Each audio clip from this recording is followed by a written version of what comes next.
Bonjour et bienvenue dans ce nouveau MAC des compétences. Aujourd'hui, nous nous intéressons à la course aux nouveaux talents. Quelles compétences sont aujourd'hui les plus recherchées? Quels sont les critères de recrutement? Alors avec moi, j'ai aujourd'hui deux experts pour en parler. Isabelle Arrivé, bonjour. Vous êtes actuellement Executive and Talent Manager au sein du groupe ADP et vous intervenez au titre de votre expertise en matière d'accompagnement des dirigeants et du changement. André-Marie Ponou de Lafont, bonjour. Bonjour Stéphane. Vous êtes associé au cabinet de recrutement Célescope et vous êtes en charge de trouver pour vos clients les profils les plus adaptés au monde de demain. Vous nous direz d'ailleurs comment trouver les perles rares que recherchent les entreprises.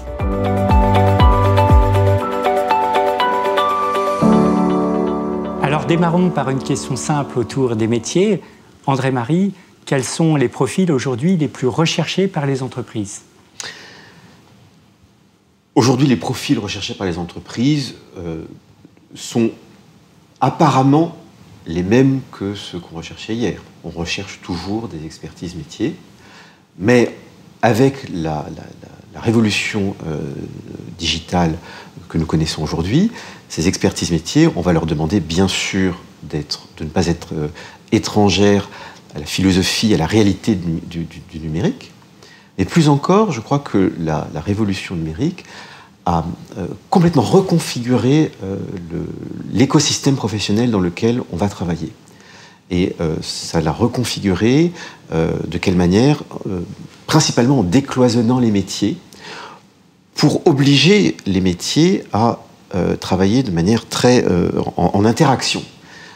Aujourd'hui, un RH ne peut plus raisonner ou travailler dans sa citadelle RH sans avoir à tenir compte et à travailler avec l'informatique, la R&D, le marketing, le commercial. Et donc mon point, c'est de dire la révolution numérique a décloisonné les métiers et a donc induit une manière de travailler qui requiert beaucoup plus de capacité à interagir avec d'autres métiers. C'est la révolution numérique, en fait, qui a modifié les critères de recherche. Alors, cette révolution numérique, elle a modifié les critères de recherche, mais aussi intensifié la nécessité d'adosser des expertises métiers à des compétences, des qualités qui sont des qualités personnelles.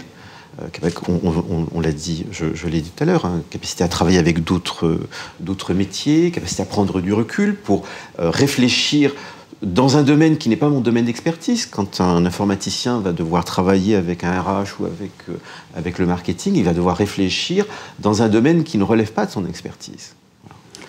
Isabelle, alors, quelles sont les compétences aujourd'hui les plus recherchées par les entreprises? Alors, si on parle des compétences plus comportementales, les soft skills, disent les Américains, les anglophones, c'est sûr qu'il y a là un énorme travail à faire, parce que André-Marie l'a dit, la digitalisation, mais aussi la globalisation, les organisations qui se transforment, tout cela nous amène à constater que la nouvelle donne de l'emploi, c'est que la seule certitude, c'est qu'on est dans une phase d'incertitude. Donc du coup, pour faire face à cette incertitude, c'est sûr que, bien sûr, il y a les compétences techniques et les compétences sectorielles, mais il y a aussi la compétence à s'ajuster et à faire face à cette incertitude. Alors si on y regarde d'un tout petit peu plus près, je pense que la compétence qui est vraiment socle, c'est celle qui consiste à aimer apprendre et la capacité d'apprentissage. Donc ça va être un mélange d'un peu de sens critique, d'un peu d'humilité, d'un peu d'empathie, prendre en compte les critiques. Tout ça, ça donne l'envie d'apprendre. Les Américains parlent de meta-learning. Ils disent finalement, pour apprendre, il faut d'abord savoir comment on fonctionne, avoir une pensée sur sa pensée, et puis avoir la conscience de ce que les aptitudes peuvent se développer. Sur le terrain, moi finalement, j'ai trié les compétences douces en deux paquets. Tout ce qui concerne la conscience de soi, parce qu'on ne peut pas avoir l'ambition d'avoir un impact sur l'autre, notamment en qualité de manager, si on ne sait pas comment on fonctionne. Et parce que, André-Marie l'a dit, on est dans une ère qui va devenir de plus en plus collaborative. Donc le deuxième impératif, c'est d'avoir une parfaite conscience de la dimension systémique et d'être attentif à la manière dont l'autre perçoit ses messages. Il ne peut pas y avoir de manager si le manager ne sait pas à qui il s'adresse. Voilà, donc j'aurais tendance à dire envie d'apprendre, comprendre son fonctionnement et être attentif aux autres. André-Marie, alors pour aller un peu plus loin dans ce débat, aujourd'hui, quels métiers voyez-vous apparaître et quels sont les profils en fait, qui sont les plus recherchés par les entreprises? Alors, les métiers qui apparaissent sont, à mon avis, les métiers liés à ce qu'on appelle aujourd'hui l'émergence du big data, avec donc une profusion d'informations, de données qui arrivent et qui arrivent de manière immédiate en même temps. Et donc, ce sont tous les métiers qui vont regarder la conservation de ces données. Et donc, j'évoque tous les métiers liés qui tournent autour du cloud. Et tous les métiers liés au traitement de ces informations. Parce que c'est une chose d'avoir beaucoup d'informations et de les avoir de manière très immédiate, et c'est autre chose de savoir les exploiter. Et ce sont donc tous les métiers qu'on appelle data scientist, tous les métiers liés à l'intelligence artificielle appliquée au métier. Ouais. D'accord, métier du numérique, du big data. Alors, très bien, on recrute ces talents. Après, comment est-ce qu'on fait justement pour les conserver, ces talents? Isabelle, peut-être pour y répondre. Okay. Comment fidéliser, du coup, ces nouveaux talents dans les entreprises? Alors, pour répondre à cette question, je pense que c'est bien finalement de voir quand les salariés nous remercient. Et puis aussi, c'est un conseil que je donne vraiment à la fonction RH, ce qu'ils disent quand ils décident de quitter les entreprises. Les entretiens avec les démissionnaires sont toujours très très riches d'apprentissage. Alors en gros, moi, quand les salariés remercient, c'est avant tout, je crois, en ce moment, quand ils comprennent, quand ils perçoivent ce pourquoi ils travaillent, le sens de leur mission. Et ce sens, il doit se décliner à différents niveaux. Au niveau de l'entreprise, sa raison d'être, voilà, la qualité de la mission, le pourquoi de la mission. Au niveau des équipes, bien sûr, et du coup, ça va évidemment donner une responsabilité toute particulière au manager. Et puis, au niveau individuel, il faut effectivement que les missions soient connues. Donc, le sens. Une deuxième chose pour laquelle ils remercient, c'est finalement quand tout simplement ils sont écoutés, reconnus dans leur singularité. Et il faut les entendre, de mon point de vue, avec bienveillance, mais sans complaisance. Ils apprécient finalement lorsque, de manière assez directe, quoique apaisée, on leur indique les points de progrès qui vont pouvoir les amener à se développer. Et puis, dernier point pour lequel ils remercient, c'est quand ils ont l'occasion de nouer un lien social. Donc, toutes les occasions de partage sont extraordinairement riches, d'abord parce que c'est une occasion d'apprendre, parce que c'est très rassurant de constater que, alors qu'on croyait tout seul avoir un problème, le collègue d'à côté a tout juste exactement le même et qu'on peut en parler en confiance. Et puis accessoirement, c'est un critère de rétention parce que ça crée du lien social et que c'est un facteur d'engagement. Ça veut dire donc justement, est-ce que les exigences en fait des salariés ont évolué pour rester en fait dans les entreprises? Les critères ne sont plus les mêmes? Alors, je reviens sur effectivement la raison d'être. Ça, je ne sais pas si vous avez vous-même au niveau de vos candidats. Alors moi, au niveau de mes candidats, c'est un des points les plus importants. Et là, non seulement la raison d'être, mais aussi les valeurs auxquelles sont attachées les entreprises. Et attention au décalage qu'il peut y avoir entre les valeurs qu'on prône et ce que l'on vit en réalité dans l'entreprise. Parce qu'aujourd'hui, tout se sait très rapidement avec les réseaux sociaux. Voilà. Et un autre point que je soulignerais, c'est la manière dont les entreprises, conscientes qu'aujourd'hui, on ne fait plus toute sa carrière dans la même entreprise. Avant, on rentrait à 18 ans, on terminait à 65 ans dans la même entreprise, et on avait gardé la même fonction pratiquement pendant toute sa carrière. Aujourd'hui, c'est plus vrai. On change d'entreprise, on a plusieurs vies dans une même vie, et on a plusieurs métiers dans une même vie professionnelle. Et donc, le point qui intéresse beaucoup les candidats, c'est la manière dont les entreprises vont être attentives et honorer l'employabilité de leurs collaborateurs. Oui.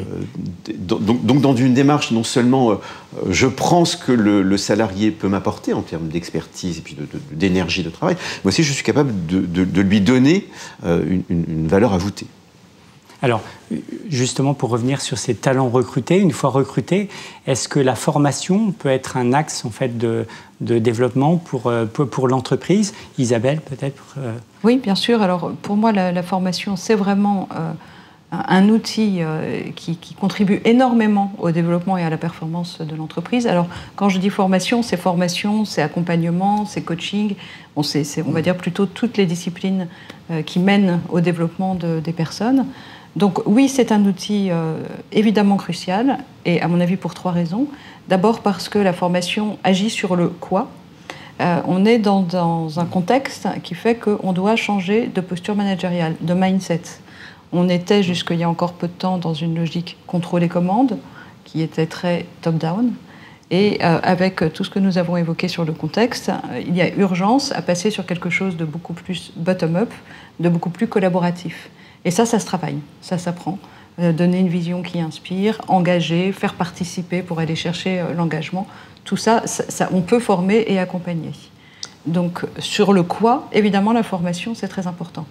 La manière dont on accompagne aussi, les modalités pédagogiques que l'on choisit, vont parler des valeurs de l'entreprise, ce que vous disiez tout à l'heure, et de la manière dont on les incarne. Donc plus on va effectivement jouer sur des pratiques collaboratives, sur du co-développement, sur du partage de pratiques, plus on va nouer des liens entre les personnes, et ça va incarner le fait qu'effectivement l'entreprise sait qu'on est dans un impératif de relations collaboratives. Et donc jouer un rôle d'importance dans le développement de l'entreprise. Complètement. Et dernier point, il faut aussi savoir où est-ce qu'on se focalise pour la formation. Et là, je pense que vraiment ce qu'il est important de retenir, c'est que pour que le système bouge, il faut intervenir à différents niveaux. Sur la maille individuelle, parce que le système bouge si chacun bouge. Au niveau des équipes, pour être proche du terrain et des problématiques opérationnelles. Et au niveau transverse, pour qu'il y ait une vraie culture partagée du leadership et que ça devienne un des éléments de la culture de l'entreprise. André Marie, je marquerai le pas sur ce point-là, parce qu'aujourd'hui, on est passé d'un salarié qui était exécutant à un salarié qui est un collaborateur. Et donc que l'on doit traiter, que l'on traite comme quelqu'un qui, avec moi, contribue à la réussite de l'entreprise. Et donc les formations doivent non seulement permettre d'acquérir des compétences et des expertises métiers, bien sûr, mais aussi, et je pense de plus en plus, tout ce qui me permet de prendre du recul et d'être capable non seulement d'interagir avec les autres métiers, on l'a dit tout à l'heure, mais d'apporter ma valeur ajoutée, non pas seulement comme exécutant, mais aussi comme initiateur d'une idée, et puis d'une idée que je vais aussi après implémenter. Donc, on a beaucoup parlé de langue pour l'entreprise, l'apport de la formation pour l'entreprise. André-Marie, même question, mais davantage orientée sur le salarié. Un atout, donc la formation est-elle un atout pour les salariés? Je voudrais d'abord dire, aujourd'hui, les formations classiques, on ne doit pas attendre des formations classiques qu'elles délivrent aux entreprises les talents dont elles ont besoin. Aujourd'hui, quelqu'un qui sort de l'école, il n'est pas vraiment plug-in dans une entreprise. Et donc, moi, ce que j'aurais envie de dire pour répondre à votre question, les entreprises doivent s'impliquer dans la formation, et elles doivent s'impliquer assez tôt dans la formation pour pallier ce que les formations traditionnelles ont de trop généralistes. Alors, ça, c'est mon premier point. Et le deuxième point, c'est moi, j'encourage toutes les entreprises à ne pas hésiter à recruter leurs collaborateurs assez tôt, non pas pour attirer des talents, mais pour attirer des potentiels à qui on va apprendre une expertise et à qui on va donner des talents dont on a besoin.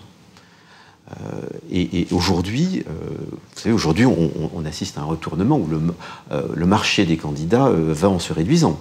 Et donc les candidats sont de plus en plus exigeants et de plus en plus attentifs à la manière dont les entreprises vont leur procurer, vont leur donner cette possibilité.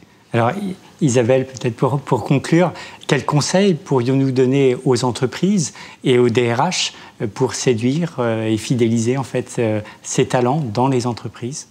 Alors, je pense qu'effectivement, il y a un très fort enjeu par rapport à la manière dont on ouvre des perspectives et dont on va développer les salariés.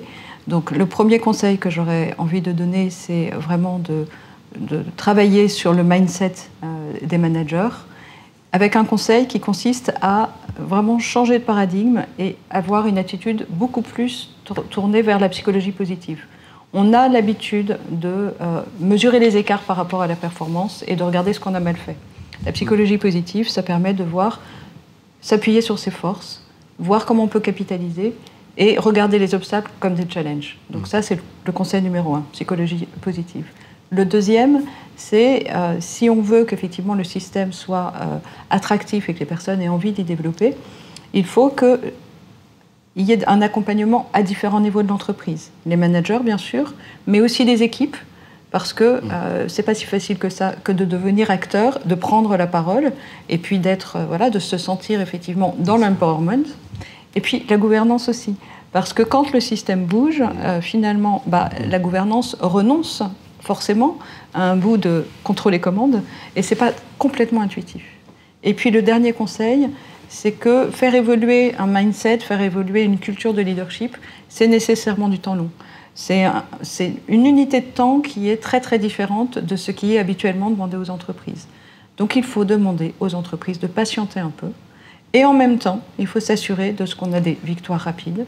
Et alors là, un conseil tout bête, il y a des processus très très rapides et peu coûteux qui permettent d'installer la culture du feedback. Et ça, très rapidement, ça peut tout à fait modifier la manière dont les personnes se parlent entre elles et ça peut jouer sur la confiance et la fluidité dans la collaboration. D'accord. Et donc, André-Marie, peut-être alors même question, mais cette fois-ci pour les salariés. Quels conseils pourrions-nous donner aux salariés pour conserver leur employabilité sur le marché du travail ? Plusieurs conseils. Alors, le premier, c'est justement d'être vigilant par rapport à cette employabilité. On l'a évoqué tout à l'heure. Aujourd'hui, on ne reste pas plus dans le même métier très très très longtemps, ni même dans la même entreprise. Et donc, bien être vigilant sur ma capacité à rebondir et même ouvert à ce rebondissement. Quelqu'un qui resterait trop longtemps dans le même poste, c'est quelqu'un qui va oblitérer son employabilité, de fait. L'autre point, on l'a aussi évoqué, on assiste à une révolution numérique, à l'apparition du digital, du cloud, tout ça. Donc, moi, mon conseil, c'est ne pas se laisser dépasser par la technologie. Et donc, il faut pouvoir accompagner l'évolution de la technologie et jamais se laisser dépasser.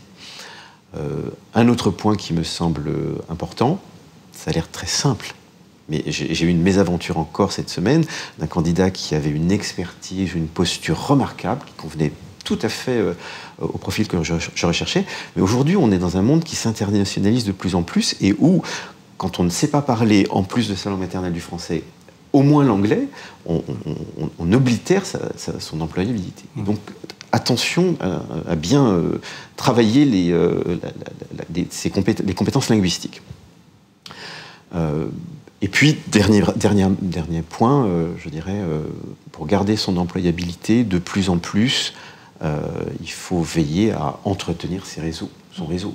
À partir d'une certaine seniorité, c'est le réseau qui peut nous aider à rebondir. Et même, je dirais, les entreprises qui recrutent sont très attentives au réseau que vont porter et apporter les candidats qu'elles vont choisir.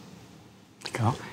Isabelle, peut-être même question pour les salariés, un conseil complémentaire pour garder leur employabilité dans les entreprises ? Alors, en plus de ce que nous a dit André-Marie, moi j'en ai un seul, mais de taille. C'est qu'effectivement, l'entreprise a une responsabilité à l'égard de l'employabilité des salariés, mais avec les évolutions actuelles, et notamment les évolutions sur le droit du travail, je crois qu'il est impératif que les salariés se sécurisent eux-mêmes. Et lorsqu'on est dans une entreprise, on est acteur d'un système. Il m'arrive souvent, même au plus haut niveau de l'entreprise, d'entendre des salariés dire « Bon, qu'est-ce qu'on attend de moi ? Qu'est-ce qu'on attend de moi ?» Et ce que j'ai envie de leur répondre, c'est « Qu'est-ce que tu as envie de poser comme question ?» Donc il me semble que c'est vraiment à chacun de savoir comment est-ce qu'on a envie d'être acteur dans le système et de bouger. Si le système ne convient pas, on peut bouger. Donc j'aurais tendance à dire aux salariés que c'est à eux de jouer aussi. Merci à tous les deux pour la qualité de vos réponses. Quant à moi, je vous dis à bientôt pour un nouveau MAC des compétences. Merci, au revoir.